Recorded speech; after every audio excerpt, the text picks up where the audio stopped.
ఎన్నిసార్లు చెప్పాలి? టైంకి తినాలి, టైంకి పడుకోవాలి. ఎంత బేసిక్ కామన్. ఇది ఒక డాక్టర్ చెప్పాల్సిన విషయమేనా? మీకు ఇన్ని సంవత్సరాలు చదువుకుంటున్నారు కదా. హెల్తీ ప్రెగ్నెన్సీ అంటే హెల్తీ ఎగ్ అంటే ఏ ఏజ్ నుంచి ఏజ్ వరకు అని మీ సజెషన్? 25 to 30 మధ్యలో the best time. Sperm quality, egg quality రెండు బెటర్గా ఉంటేనే ఎంబ్రియో క్వాలిటీ మంచిగా ఉంటుంది. ఆ ప్రెగ్నెన్సీ జర్నీలో ఎక్స్పోజ్ అయినంత బేబీ ఫ్యూచర్ ఉంటుంది. ఇప్పుడు కాలం మాత్రం పీసీఓడి అనేది చాలా మందికి కామన్ అయిపోతుంది.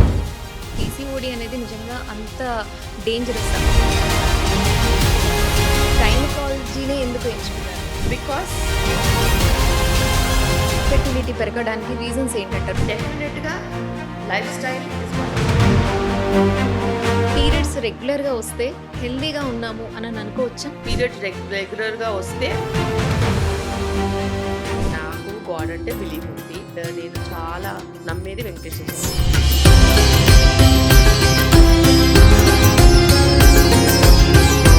మా నాన్నగారు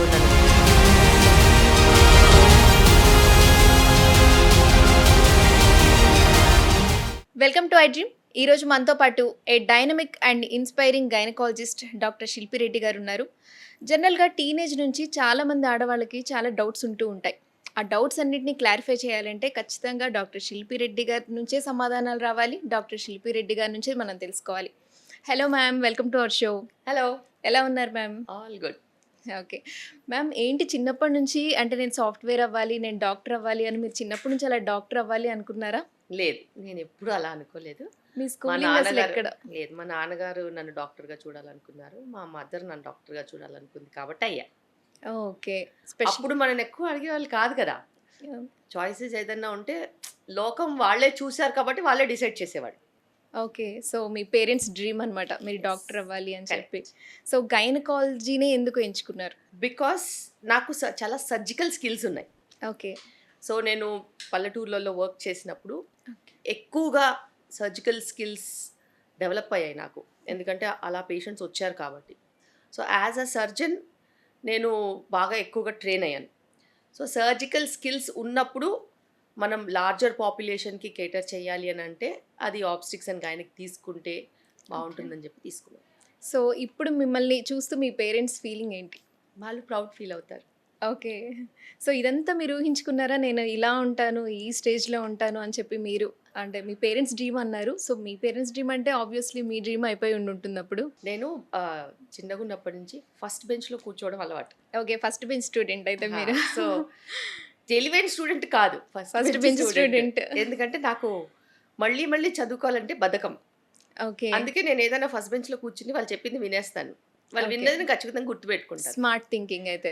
సో హార్డ్ వర్క్ అంటే నేను స్మార్ట్ వర్క్ని బిలీవ్ చేస్తాను. ఓకే, హార్డ్ వర్క్ ఎలాగో చేయాల్సి వచ్చినప్పుడు చెయ్యాలి, తప్పదు. అయితే అలా ఫస్ట్ బెంచ్ స్టూడెంట్ని, కానీ ఎప్పుడు నేను యావరేజ్ స్టూడెంట్ని. అలా 90% బ్యాచ్ కాదు నేను. ఓకే. సో కాబట్టి నాకు ఎప్పుడైనా ఫస్ట్ బెంచ్లో ఉన్నప్పుడు నేను నంబర్ 1 అయితేనే బాగుంటుందని అదొక ఒపీనియన్. సో ఎందులో ఏది కష్టపడి ఏది చేసినా కూడా మనము టాప్ లెవెల్కి వెళ్తేనే అది మన కష్టానికి ఫలితం, అండ్ అది కూడా మనకి కలిసి వస్తుంది. ఓకే, సో ఇన్ని ఇయర్స్ మీ ఎక్స్పీరియన్స్లో మీరు అంటే మీ పేరెంట్స్ ప్రౌడ్గా ఫీల్ అవుతున్నారు, మీ గురించి మీరు ప్రౌడ్గా ఫీల్ అయిన ఇన్సిడెంట్ ఉందా? ఓ బోలెడ్ ఇన్సిడెంట్లు ఉంటాయి. ఎందుకంటే ప్రతిరోజు మేము ఏదో ఒక కొత్తగా మనం చేస్తూనే ఉంటాం, కష్టపడుతూనే ఉంటాం. అయితే అది మన ధైర్యాన్ని బట్టి కూడా ఉంటుంది. ఇంకొకటి మనం ఉన్న ప్లేస్ని బట్టి కూడా ఉంటుంది. ఇప్పుడు నీకు ఎంత ధైర్యం ఉన్నా కూడా నువ్వు ఒక చిన్న సెంటర్లో ఉన్నావు అనుకో, నీ ధైర్యం వేస్ట్ అయిపోతుంది కదా. అదే నీకు ధైర్యం ఉండి నువ్వు ఒక సూపర్ స్పెషాలిటీ సెంటర్లో ఉంటే నీకు ఇంకా వేరే ఉండదు. సో నీకు బ్లడ్ కావాల్సి వచ్చిన అవైలబుల్ ఉంటుంది, నీకు హై రిస్క్ సెటప్ కావాల్సి వచ్చిన అవైలబుల్ ఉంటుంది, అన్నీ కూడా ఉంటాయి. ఓకే, సో అలానే నేను ఒక కేస్ జస్ట్ నిన్న మేము చేశాము. తను నా దగ్గరికి 2 weeks ముందు వచ్చింది, నాకు నార్మల్ డెలివరీ చేస్తారా అని. నేను చేస్తానమ్మా, అదేంటి అలా అడిగావంటే నా ప్లాసెంటా కిందికి ఉంది అని చెప్పింది. ఏ టైప్ అని చెప్పాను. టైప్ 3 ప్లాసెంటా అని చెప్పింది. టైప్ 3 అంటే జస్ట్ మొత్తం కిందికి కాకుండా ఇట్లా సైడ్కి ఇట్లా ఉంటుంది అనమాట, వెనక వైపు కింది వరకు ఉంది. అది యూజువల్గా హెడ్ కిందికి రానివ్వదు. సరే నేను ఇంతకు ముందు 2 కేసులు చేస్తాను, నేను చేస్తాలే అని చెప్పాను. దాని తర్వాత తనకి మళ్ళీ ఇంకొక బాంబు చెప్పింది, నాకు ఒక ఫైబ్రాయిడ్ కూడా ఉందని. ఎక్కడుందమ్మా ఫైబ్రాయిడ్ అంటే మీరు చూడండి రిపోర్ట్స్లో అంటే రిపోర్ట్లో ఫైబ్రాయిడ్ యూట్రస్ ఇలా ఉంటే కింద భాగంలో ఉంది, ప్లసంటా ఎక్కడుంది దాని వెనక ఫైబ్రాయిడ్ ఉంది. సో అది అలా కింద భాగంలో ఉండడంతో హెడ్ కిందికి రానివ్వదు. నేను చెప్పాను సరే నువ్వు అడుగుతున్నావు కదా, నువ్వు నన్ను నార్మల్ డెలివరీ చేయమని అడిగావు కాబట్టి నీకు దాని ఇంప్లికేషన్స్ తెలుసు. బ్లీడింగ్ అయ్యే అవకాశం ఉంటుంది, కొంచెం ఎక్కువ టైం పట్టే అవకాశం ఉంటుంది, ఒకవేళ బ్లీడింగ్ అయితే మనం సర్జరీ చేయాల్సిన అవకాశం ఉంటుంది. ఇవన్నీ నీకు తెలుసు కదంటే నాకు అవన్నీ తెలుసు, నాకు నార్మల్ చేస్తారని అడిగింది. సరే అని చెప్పేసి నేను 2 days బ్యాక్ ఇంటర్నల్ ఎగ్జామినేషన్ చేసి హెడ్ కొంచెం ఫిక్స్ చేసి నేను అబ్జర్వేషన్ హాస్పిటల్లో పెట్టా. 1 day అంతా అబ్జర్వ్ చేసాం, బ్లీడింగ్ లేదు. మళ్ళీ నెక్స్ట్ డే మేము మళ్ళీ ఒకసారి స్ట్రిప్పింగ్ చేసి మా దగ్గర మెడికేషన్స్ ఉంటాయన్నమాట, అది పెట్టాం. పెట్టి మెల్లిగా ప్రోగ్రెస్ చేసాం. ఆ హెడ్ని అలా 24 to 48 hours మెల్లిగా కిందికి తీసుకొని వచ్చి నిన్న మధ్యాహ్నం డెలివరీ చేసాం. నార్మల్ డెలివరీ చేసాము. అదృష్టానికి, ఎందుకంటే తన సంకల్పం అది. She manifested. మేనిఫెస్టేషన్స్ని అందుకే నేను తక్కువ అంచనా వేయొద్దని చెప్తాను. చాలా strong she manifested. Blood loss లేకుండా డెలివరీ అయింది. ఆ తర్వాత తల్లి బాగుంది, బిడ్డ బాగుంది, అంతా బాగుంది. అండ్ వీటన్నిటికీ తోడు ఫైబ్రాయిడ్ అక్కడే ఉంది, ప్లసంటా కింద ఉన్న బ్లీడింగ్ ఏం అవ్వలేదు. బికాస్ ఆ ప్రక్రియలో తీసుకెళ్ళాం. తనకి అవసరం ఉంటే మనము సర్జరీ చేయాల్సి వస్తుందని చెప్పి ఓటీ పక్కనున్న లేబర్ రూమ్లోనే పెట్టాము. 2-3 ప్యాకెట్స్ ఆఫ్ బ్లడ్ రిజర్వ్ పెట్టుకున్నాము. అటెండర్స్ కౌన్సిలింగ్ అయిపోయింది, అంతా అయిపోయింది. కానీ ఇంత రెడీ చేసుకుంటే ఆమెకి ఏ కాంప్లికేషన్ రాలేదు. ఎందుకంటే ఇది ఒక పెద్ద సెటప్. మా హాస్పిటల్ ఒక సముద్రం, కావాల్సినంత హెల్ప్ ఉంటుంది.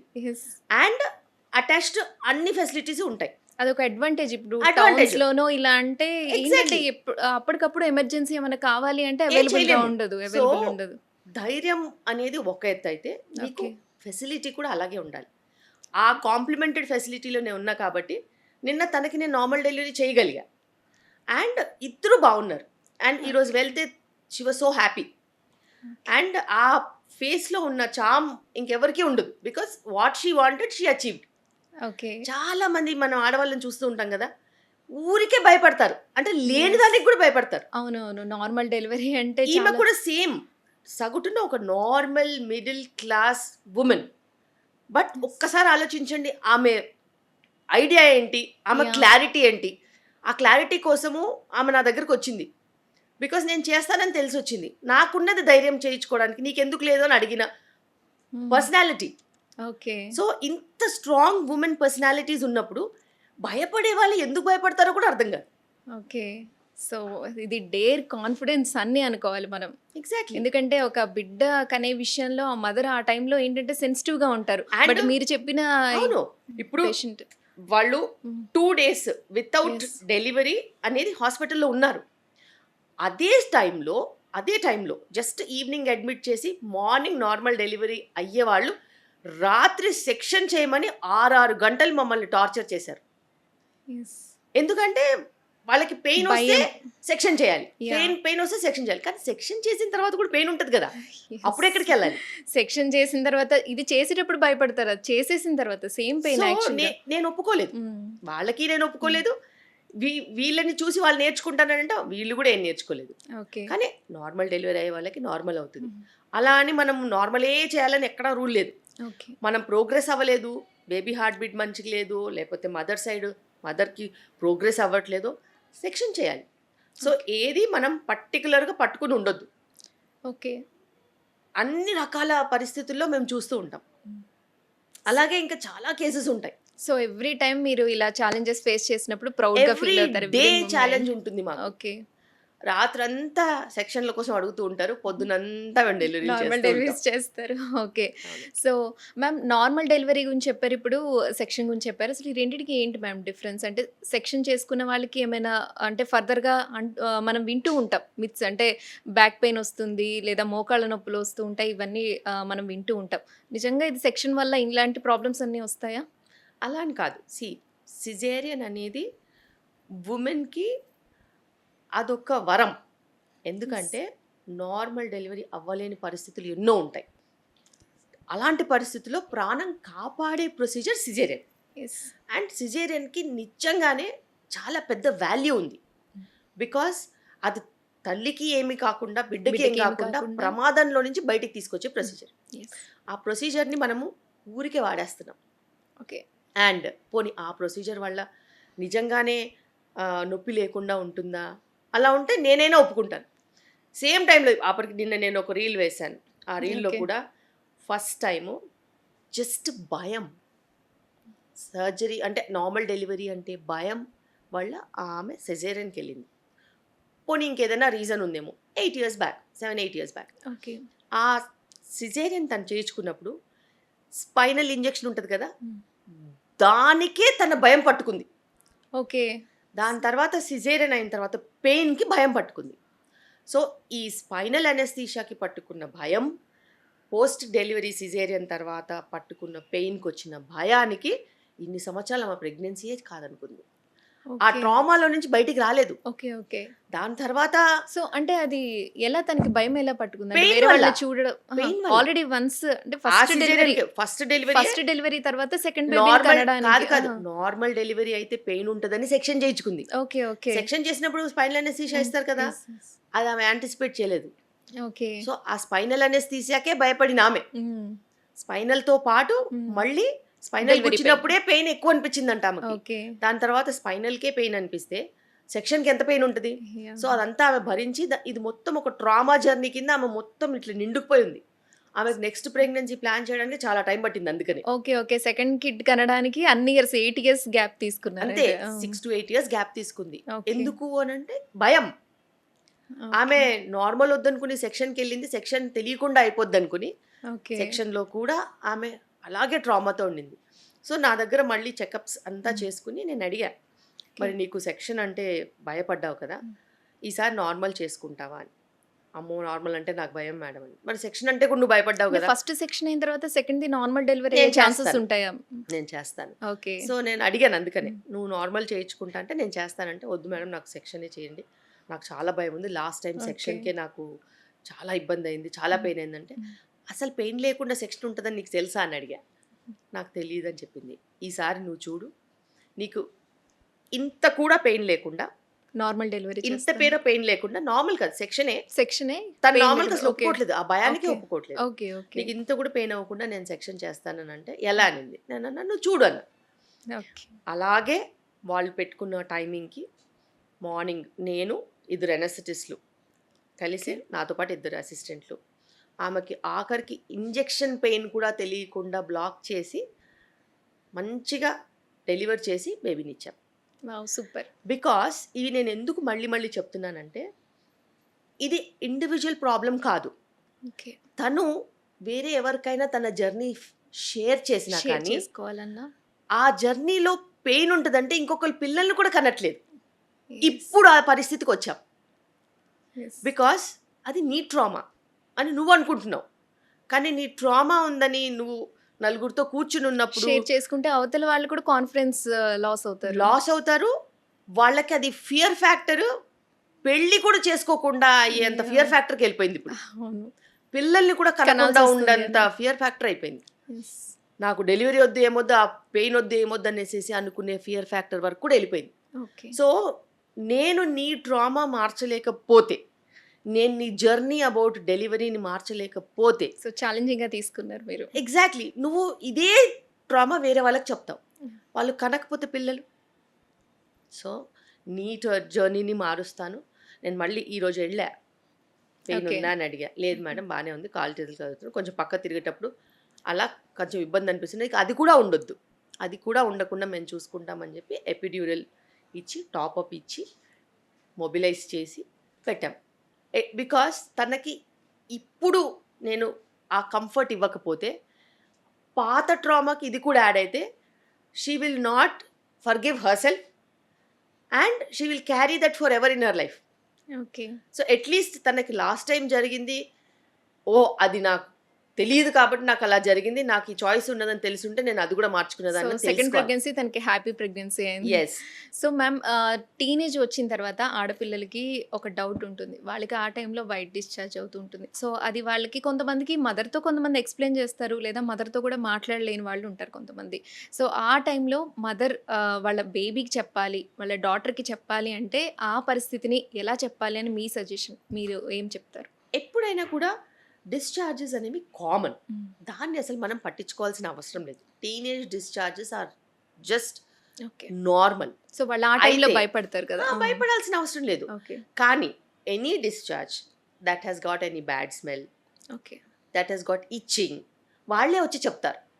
అప్పుడు డాక్టర్ దగ్గర తీసుకురావడం అనేది ఇంపార్టెంట్. నార్మల్ డిశ్చార్జ్ అనేది నార్మల్ డిశ్చార్జెస్ కి అసలు ఏం No వరి issue. అవ్వదు. Okay. Normal estrogen progesterone cycles లో ఉన్న రెగ్యులారిటీ ప్రకారం డిఫరెంట్ కైండ్స్ ఆఫ్ డిశ్చార్జెస్ వస్తాయి. సో మెచ్యూర్డ్ అయ్యే ముందు సో ఇట్లా తర్వాత వచ్చే సిచ్యువేషన్స్ ఏదైనా కూడా ఆ Okay. Few years Okay. మనం అనుకోవచ్చు ఒక 11 to 20 ఇయర్స్ మధ్యలో ఇవన్నీ నార్మల్ కామన్. అండ్ ఏదైనా అబ్నార్మాలిటీ ఉన్నంత వరకు మనం Okay. దాన్ని పట్టించుకోవాల్సిన అవసరం. సో టీనేజ్ లో అబ్బాయిల విషయానికి వస్తే ఏంటంటే ఒకప్పుడు అవేర్నెస్ లేక లేదంటే జనరల్ గా టీవీలో యాడ్స్ చూస్తూ ఉంటారు, శానిటరీ ప్యాడ్స్ చూస్తూ ఉంటారు. వాళ్ళ మదర్నే అడుగుతారు. యాక్చువల్లీ ఫస్ట్ బాయ్స్ ఉన్నారంటే వాళ్ళ మదర్నే అడుగుతారు. అప్పుడు మదర్ వాళ్ళకి ఏం చెప్పాలి అని అంటారు? డెఫినెట్లీ మనము రీప్రొడక్షన్ అనేది వాళ్ళకి ఎక్స్ప్లెయిన్ చెయ్యాలి. ఆ టైంలో చేయాలంటారు టీనేజ్ టైంలో. ఎప్పుడు క్వశ్చన్ రేస్ చేసినా కూడా అప్పుడు ఆ ఏజ్ కి తగ్గట్టుగా మనం చెప్పాలి. ఓకే. రీప్రొడక్టివ్ ఆర్గన్స్ అనేవి హ్యూమన్ బాడీలో ఉన్న ఆర్గన్స్. దాని గురించి మనం వివరాలు చెప్పాలి. చెప్పి మన బాడీ ఎట్లా ప్రెగ్నెన్సీ కోసము దాన్ని ప్రతి నెల ప్రిపేర్ చేస్తుందో ఆ ప్రాసెస్లో వచ్చే పీరియడ్స్ గురించి వాళ్ళకి వివరణ ఇవ్వాల్సిన అవసరం అయితే ఉంది. ఓకే. బికాస్ అది తరతరాలుగా మనకి ఉన్న సబ్జెక్టే. ఎంత వీలైతే అంత. సో అట్లాంటి చాలా మంది ఇంతకు మదర్స్ ముందు ఏంటంటే నవ్వుకొని వదిలేస్తారు, లేకపోతే దాని గురించి చెప్పరు. వాళ్ళ డౌట్ గానే మిగిలిపోతుంది. సో ఆ అంత టైంలో బ్యాడ్ అనేది కమ్యూనికేషన్ లో ఇప్పుడు పేరెంట్స్ లేరుగా. ఇప్పుడు పేరెంట్స్ తో కమ్యూనికేషన్ చాలా పెరిగింది. ఓకే. ఇంతకు ముందు ఫాదర్ అంటే అక్కడెక్కడో ఉంటేనే ఇంత భయపడేవాళ్ళు. బట్ ఇప్పుడు కొన్ని ఇన్సిడెంట్స్ అంటే ఇప్పుడు కూడా అలా మంచి జరుగుతుంది, చెడు జరుగుతుంది కదా మ్యామ్, అందుకని అడుగుతున్నాను. సో కంపల్సరీ మనము వాళ్ళకి అవగాహన అనేది ఇవ్వాలి. అయినా ఇప్పట్లో పిల్లలు దానికంటే సూపర్ ఫాస్ట్ లో ఉన్నారు. ఎస్ మ్యామ్, అంతే. సో పీసీఓడి అనేది ఇప్పుడు మనం ఒకప్పుడు చూసుకుంటే ఎక్కడో రేర్గా, అసలు ఈ నేమ్స్ కూడా అందరికీ పీసీఓడి పీసీఓఎస్ అని రేర్గా వింటూ ఉండేవాళ్ళు అనుకుంటా. ఇప్పుడు కాలం మాత్రం పీసీఓడి అనేది చాలా మందికి కామన్ అయిపోతుంది. ఈ పీసీఓడి అనేది నిజంగా అంత డేంజరస్సా? అంటే వాళ్ళకి ప్రెగ్నెన్సీ రాకుండా ఉండడానికో లేదంటే వాళ్ళకి వేరే ఇష్యూస్ రావడానికో ఇది ఎంతవరకు దారితీస్తుంది? పీసీఓడి ఇప్పుడు పిఎంఓఎస్ చేశారు, పాలిఎండోక్రైన్ మెటబాలిక్ ఓవేరియన్ సిండ్రోమ్. అది మనం అనుకున్నట్టు ఓన్లీ ఓవరీకి సంబంధించిన ప్రాబ్లం కాదు. ఫస్ట్ అండ్ ఫార్మోస్ట్ ఓవరీలో ఎగ్స్ ఉంటాయి, కానీ ఫామ్ అవ్వవు, సైజ్ రాదు, రిలీజ్ అవ్వదు. సో ఫామ్ అయ్యే దాంట్లో కూడా 2-3 అన్నీ వచ్చేస్తాయి, కానీ ఏది పెద్దగా అవ్వదు. సో ఈస్ట్రోజన్ అనేది ఉంటుంది, ఎగ్ రిలీజ్ అవ్వదు కాబట్టి ప్రొజెస్ట్రాన్ అనేది ఉండదు. సో ఫర్టిలిటీ లెవెల్స్ డ్రాప్ ఉంటుంది, పీరియడ్స్ ఇర్రెగ్యులర్ ఉంటాయి, క్వాలిటీ బ్యాడ్ ఉంటుంది. ఇవి ఓవరీకి సంబంధించి. ఇవి కాకుండా ఓవరీ లోపట టిష్యూ నుంచి ఆండ్రోజన్స్ ప్రొడ్యూస్ చేస్తుంది. ఆండ్రోజన్స్ వల్ల అవాంఛిత రోమాలు, దాని తర్వాత మనకి ఈ యాక్నే ఏదైతే పెద్ద పెద్ద మోటాలు వస్తాయో అవి కూడా వచ్చే అవకాశం ఉంటుంది. ఇవన్నిటికీ కాకుండా పాలీ ఎండోక్రైన్ అని ఎందుకు అన్నారంటే ఈస్ట్రోజన్ ప్రొజెస్ట్రాన్ ఆండ్రోజన్సే కాకుండా అది ఇన్సులిన్ రెసిస్టెన్స్ కూడా ఉంటుంది. ఇన్సులిన్ ఏదైతే మన బ్లడ్లో వెళ్ళే షుగర్ని సెల్స్కి ఇచ్చి బర్న్ చేస్తుందో ఆ ఇన్సులిన్ పని చేయకుండా చేస్తుంది. దాన్నే ఇన్సులిన్ రెసిస్టెన్స్ అంటారు. ఇప్పుడు ఈ ఇన్సులిన్ రెసిస్టెన్స్ ఉండడం మూలాన బ్లడ్లో ఉన్న షుగర్ బర్న్ అవ్వకుండా వాళ్ళకి శక్తి లేనట్టు, నీరసంగా ఉన్నట్టు అనిపిస్తుంది. ప్లస్ ఆ షుగర్ అనేది లివర్ ఫ్యాట్ కింద మార్చేస్తుంది. సో పొట్ట చుట్టూ ఫ్యాట్ డెపోజిషన్, ఎక్కడ పడితే అక్కడ ఫ్యాట్ డెపోజిషన్ అనేది అవుతుంది. సో వెయిట్ గెయిన్ అవుతుంది, ఇన్సులిన్ రెసిస్టెన్స్ ఉంటుంది. ఇన్సులిన్ రెసిస్టెన్స్ వల్ల బ్లాక్నెస్ నెక్ దగ్గర, యాక్సిలాలో పిగ్మెంటేషన్ ఇవన్నీ ఉంటుంది. అకాంథోసిస్ అంటారు. ఒబేసిటీ, ఇర్రెగ్యులర్ పీరియడ్స్, దాని తర్వాత అవాంఛిత రోమాలు, ఇన్ఫర్టిలిటీ, ఎగ్ రిలీజ్ అవ్వదు కదా, ఇన్ఫర్టిలిటీ, లో ఎగ్ క్వాలిటీ.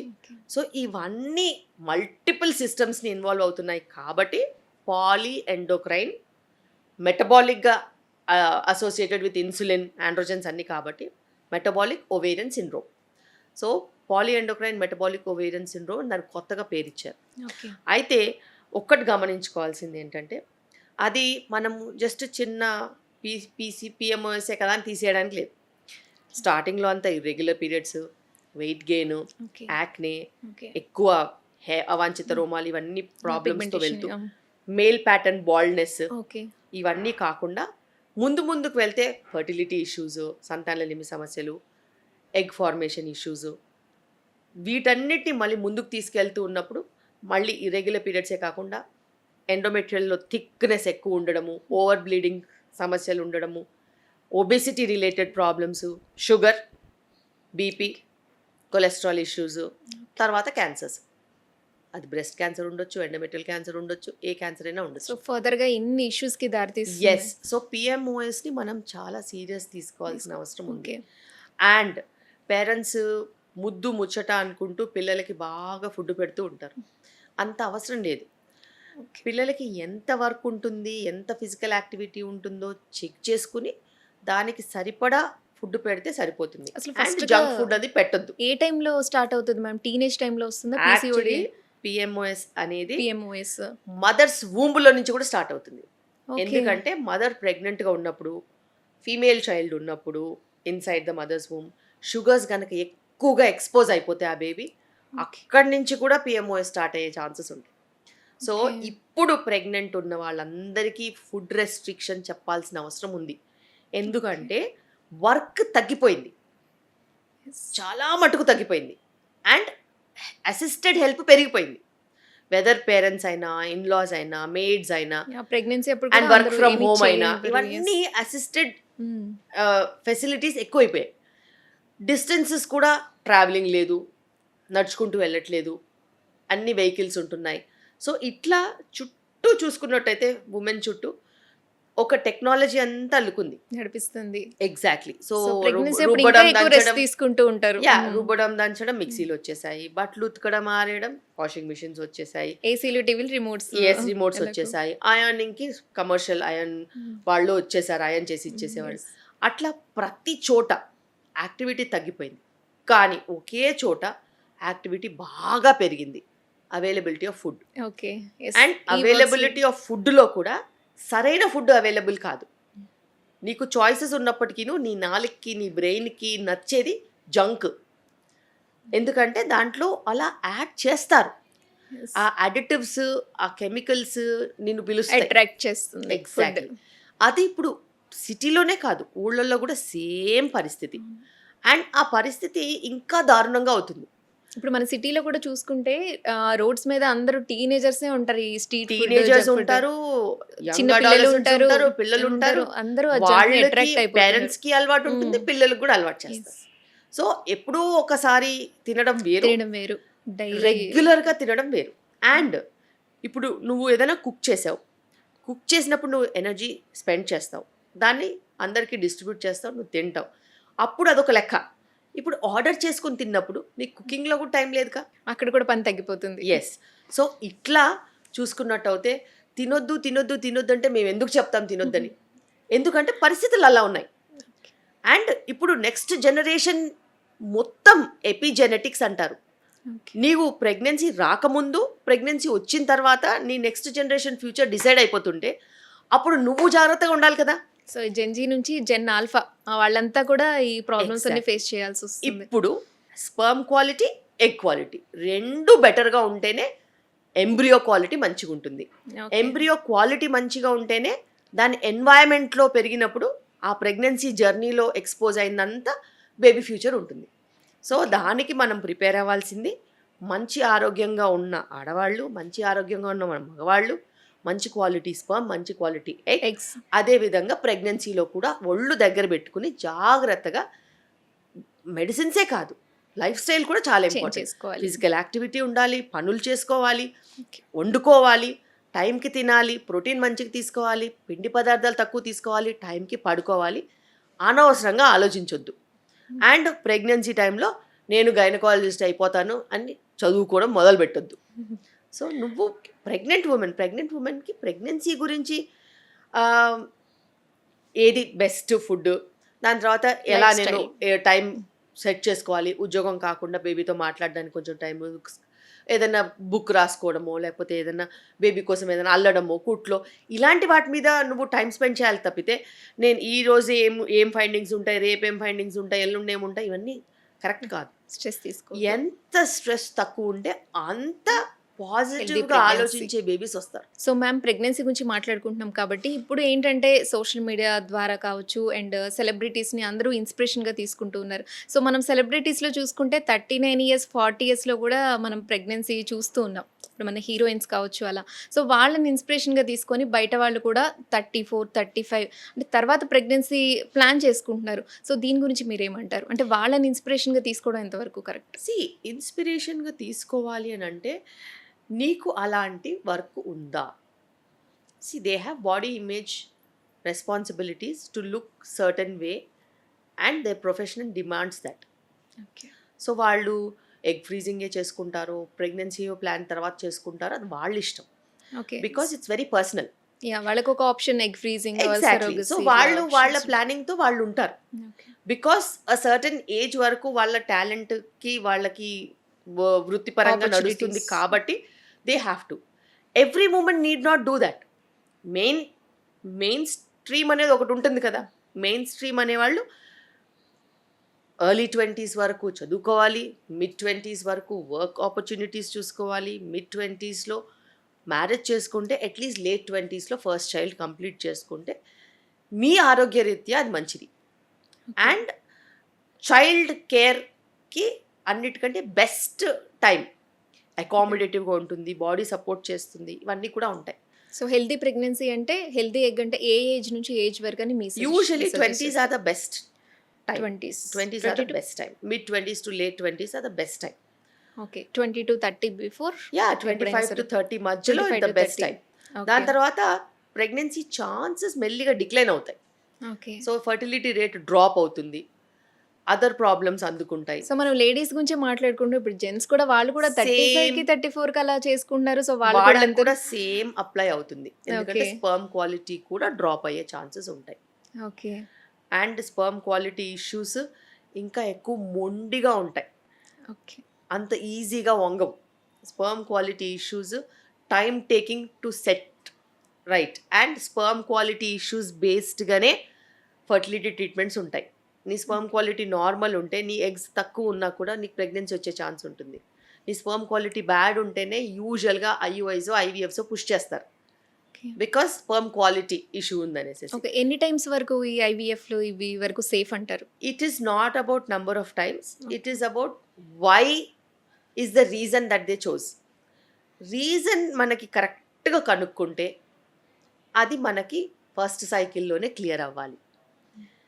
రీజన్ కనుక్కోకుండా ఇదే ఆప్షన్తో వెళ్ళిపోతే నాకు వచ్చేస్తుంది అని వెళ్తే అది రాదు. ఓకే. సో ఎప్పుడైనా ఫర్టిలిటీకి ఒక్కటే rule, good egg quality, good sperm quality. దాని మీద ఫోకస్ చేసి 3 months ప్రెగ్నెన్సీ రాకపోతేనే నెక్స్ట్ ఫర్టిలిటీ ట్రీట్మెంట్కి వెళ్ళే ముందు క్వాలిటీ, నేను క్వాంటిటీ చెప్పట్లేదు, క్వాలిటీ రెక్టిఫై అయిన తర్వాతనే ఏ ట్రీట్మెంట్ అయినా తీసుకోవాలి.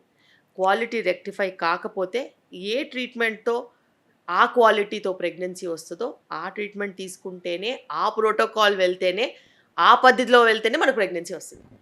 సో మ్యామ్, ఇంత ఇరెగ్యులర్ పీరియడ్స్కి లేదా ఇంత ఇన్ఫెర్టిలిటీ పెరగడానికి రీజన్స్ ఏంటంటారు? Only life style, only food అంటారా, లేకపోతే ఇంకేమైనా రీజన్స్ ఉన్నాయంటారు? డెఫినెట్గా life style is one of the major reasons. Main reason. Okay. Major reasons. ఎందుకంటే మనం తినే ఆహారం మారిపోయింది, తినే టైమింగ్స్ మారిపోయాయి, పడుకునే టైమింగ్స్ మారిపోయాయి, ఓకే. ఎంటర్టైన్మెంట్ ఎక్కువైపోయింది. ఇవి కాకుండా ఉన్నాయి లేని అన్నీ తెలుసుకొని స్ట్రెస్ పెంచేసుకున్నారు. ఓకే. ఇవి కాకుండా వర్క్ టైమింగ్స్ కూడా మారిపోయాయి. అండ్ ఓవర్ అబండెన్స్, ఎంతో కష్టపడితే 2 meals దొరికేవి, అంతే కదా. ఎంతో కష్టపడితే పొద్దున్నుంచి రాత్రి వరకు, సూర్యోదయం నుంచి సూర్యాస్తమయం వరకు కష్టపడితే నీకు కట్టుకెళ్ళిన మధ్యాహ్నం భోజనం ఒకటి, లేకపోతే పొద్దున్న తినేళ్తే మళ్ళీ నైట్ వచ్చి తినేవాడు. 2 meals దొరికేది. ఇప్పుడు ఆ పరిస్థితి ఉందా? ఇప్పుడు ఎంత బ్యాడ్ పరిస్థితి అయినా సిటీస్లో ఒక మోస్తారు వర్క్ చేసుకునే వాళ్ళకి డెఫినెట్లీ అబండెన్స్ ఆఫ్ ఫుడ్ ఉంది. ఎస్. అండ్ అంత ఫిజికల్ వర్క్ లేదు. ఓకే. అండ్ పోనీ ఎంత కష్టపడి సంపాదిస్తున్నారు, టైంకి పడుకుంటున్నారా? లేదు. ఆఫీస్ నుంచి ఇంటికి టైంకి వచ్చినా కూడా ఏ అమెజానో నెట్ఫ్లిక్సో చూసి 12 గంటలకు Midnight 12 పడుకుంటున్నారు. అవుతుంది. So they are causing self trauma. Okay. పుట్టగొడుగుల్లాగా హాస్పిటల్ ఎందుకు వచ్చాయి? అవసరం ఏమొచ్చింది? ఎందుకంటే మీకు ఫస్ట్ అలవాట్లు బ్యాడ్గా అయిపోయాయి. రోగాలు ఎట్లాగో వస్తాయి, 100% వస్తాయి. నువ్వు మారమంటే నేను శత్రువులా కనిపిస్తాను. ఏదో నా దగ్గర ప్రెగ్నెంట్ ఉమెన్ వస్తారు కాబట్టి, బేబీ కోసం కాబట్టి అంతో ఇంతో మార్పు ఉంది. అప్పటికప్పుడు లేకపోతే దుబాయ్ అంటారు, చెప్పావులే పెద్ద అనుకుంటారు. సో అంత బ్యాడ్గా ఆలోచించే పాపులేషన్ ఇప్పుడు ఉన్నప్పుడు మరి పాపులేషన్కి తగ్గట్టు మెడికల్ సర్వీసెస్ ఇవ్వాలిగా. రోగాలు ఇన్ని టైమ్స్ ఇంత ప్రొజెక్షన్ వచ్చినప్పుడు ఆ ప్రొజెక్షన్కి తగ్గట్టు హెల్త్ కేర్ రెడీ చేసుకోవాలి కదా. లేకపోతే పాండమిక్ వస్తే తట్టుకుంటామా? సో ఇప్పుడు నాన్ కమ్యూనికబుల్ పాండమిక్ నడుస్తుంది. ఒబేసిటీ రిలేటెడ్ ప్రాబ్లమ్స్, క్యాన్సర్స్ ఒకటి. Obesity వల్ల క్యాన్సర్ వచ్చే ఛాన్సెస్ ఎక్కువ. ఎవ్రీ సిస్టమ్ ఒబేసిటీ వల్ల only diabetes, hyper tension, cholesterol, lipid profile అబ్నార్మాలిటీసే కాదు, ఈవెన్చువల్గా వచ్చేవి రకరకాల cancers. Okay. So HPV vaccine అనేది కూడా మనం వింటూ ఉన్నాము. ఒకసారి దాని గురించి మీ మాటల్లో మ్యామ్ ఎక్స్ప్లెయిన్. డెఫినెట్లీ ఒకప్పుడు హెచ్పివి వ్యాక్సిన్ 16 స్ట్రెయిన్ 18 స్ట్రెయిన్కి దొరికేది. Okay. So HPV 16 and HPV 18, 6, 8 కూడా ఉండేవి. సర్వరిక్స్, గార్డసిల్ 2 బ్రాండ్స్ ఉన్నాయి. 6, 8, 16, 18 ఒకటి. గార్డసిల్లో కూడా ఇవి ఉన్నాయి, కానీ గార్డసిల్లో ఇప్పుడు గార్డసిల్ 9 అని వచ్చింది. సో 9 స్ట్రెయిన్స్ కవర్ చేస్తుంది అనమాట. సో మెయిన్ స్ట్రెయిన్స్ కాకుండా 6, 8, 16, 18 అవన్నీ కాకుండా ఇంకా 43, 45, 32 ఇలా బోల్డ్ స్ట్రెయిన్స్ ఉంటాయి. అవన్నీ కూడా ఇది కవర్ చేస్తుంది. 9 స్ట్రెయిన్స్ వ్యాక్సిన్. అండ్ ఇవన్నీ హెచ్పివి వైరస్ని బేస్డ్గా చేసుకున్న వ్యాక్సిన్స్. సో ఈ వ్యాక్సిన్ తీసుకున్నప్పుడు మనకి హెచ్పివి వైరస్ ఇన్ఫెక్షన్స్ అవ్వవు. మన బాడీ దానికి ఇమ్యూనిటీ డెవలప్ చేస్తుంది కాబట్టి. HPV virus is one of the major reasons for cervical cancer. Okay. HPV virus is sexually transmitted disease. And ఈ వైరస్ ఇన్ఫెక్షన్ వచ్చిన తర్వాత రేపే క్యాన్సర్ వస్తుందని కాదు. ఈ వైరస్ ఇన్ఫెక్షన్ వచ్చినప్పుడు 16 and 18 వైరస్ ఇన్ఫెక్షన్ వచ్చినప్పుడు మనకి ఆ సర్వైకల్ క్యాన్సర్ వచ్చే ఛాన్సెస్ కొంచెం పెరుగుతాయి. అండ్ మెల్లిగా ఆ సర్విక్స్ అనేది నార్మల్ నుంచి ఇన్ఫ్లమేషన్ నుంచి అలా CIN 1, 2, 3 ప్రీ క్యాన్సర్కి అలా వెళ్తుంది అనమాట. దానికి ఒక పెద్ద జర్నీ ఉంటుంది. రెగ్యులర్గా ప్యాప్స్మియర్ చేయించుకుంటే మనకి ఎటువంటి చేంజెస్ ఉన్నా కూడా మనకు తెలిసిపోతాయి. అండ్ దానికి అనుగుణంగా మనం మేనేజ్ చేసుకోవచ్చు. అయితే హెచ్పివి వైరస్ దీనికి కారణము సర్వైకల్ క్యాన్సర్ కానీ ధృవీకరించిన తర్వాత హెచ్పివి వ్యాక్సిన్ వచ్చిన తర్వాత పిల్లలైతే 9 to 16 years పిల్లలైతే బాయ్స్, గర్ల్స్ కూడా వేయొచ్చు ఇప్పుడు. ఎందుకంటే హెచ్పివి 9 స్ట్రెయిన్స్ని కవర్ చేస్తుంది కాబట్టి. అది సర్వైకల్ క్యాన్సరే కాకుండా ఓరోఫారింజల్ క్యాన్సర్స్, యానల్ క్యాన్సర్స్ కూడా కవర్ చేస్తుంది. వాట్స్, చిన్న వాట్స్ వస్తే పులిపిరిలాగా అవి కూడా కవర్ చేస్తుంది. సో ఈ గార్డసిల్ 9 వ్యాక్సిన్ ఏదైతే ఉందో 2 doses ఇస్తాం పిల్లలకి. సో ఫస్ట్ డోసు ఇచ్చిన తర్వాత 4 to 6 months సెకండ్ డోస్ ఇచ్చేస్తాం. అదే అబౌవ్ 16 years వాళ్ళందరికీ 3 doses పడతాయి. ఫస్ట్ డోస్ తర్వాత 2 monthsకి, ఆ తర్వాత ఫస్ట్ డోస్ నుంచి 6 monthsకి. సో 0, 2 and 6 అదే డోస్. అండ్ ఈ వ్యాక్సిన్ ఎఫికసీ బాగుంది. And cervical cancer is the only cancer which has got vaccination. And దాంతోపాటు ఇంకా మీకు వేరే ఓరోఫారింజల్ క్యాన్సర్స్, యానల్ క్యాన్సర్స్ కూడా రాకుండా వెజనల్ వాట్స్ కూడా అదొక ట్రీట్మెంట్ అనమాట. సో మ్యామ్ పీరియడ్స్ రెగ్యులర్గా వస్తే హెల్దీగా ఉన్నాము అని అనుకోవచ్చా? కాన్ఫిడెంట్గా పీరియడ్స్ రెగ్యులర్గా వస్తే మీరు ఫర్టైల్గా ఉండే ఛాన్సెస్ ఎక్కువగా ఉంటాయి. హెల్త్కి, ఫర్టిలిటీకి ప్రస్తుతానికి ప్రతిసారి సంబంధం ఉండదు. And for more videos, Please subscribe to iDream. Please subscribe to iDream. Please subscribe iDream. And please subscribe to iDream. For more videos, subscribe to iDream. please like, share and subscribe to the channel. Congratulations, iDream. Subscribe to iDream. Subscribe to iDream. So subscribe to iDream Media. iDream ki iDream team andarki huge congratulations. Please subscribe iDream Media. Please subscribe to iDream. Subscribe iDream. Please subscribe to iDream. iDream అంటే నా కళల ఛానల్ను subscribe చేసుకున్న నోరు తిరుగుతలేదు. మీరైతే గంట గుర్తు కొట్టండి. For more such videos, please subscribe to iDream. Subscribe to iDream. Please subscribe to iDream. Please subscribe iDream Media. Please do subscribe to iDream. Please subscribe to iDream Media. For best entertainment and information, please subscribe iDream. And don't forget to subscribe to iDream.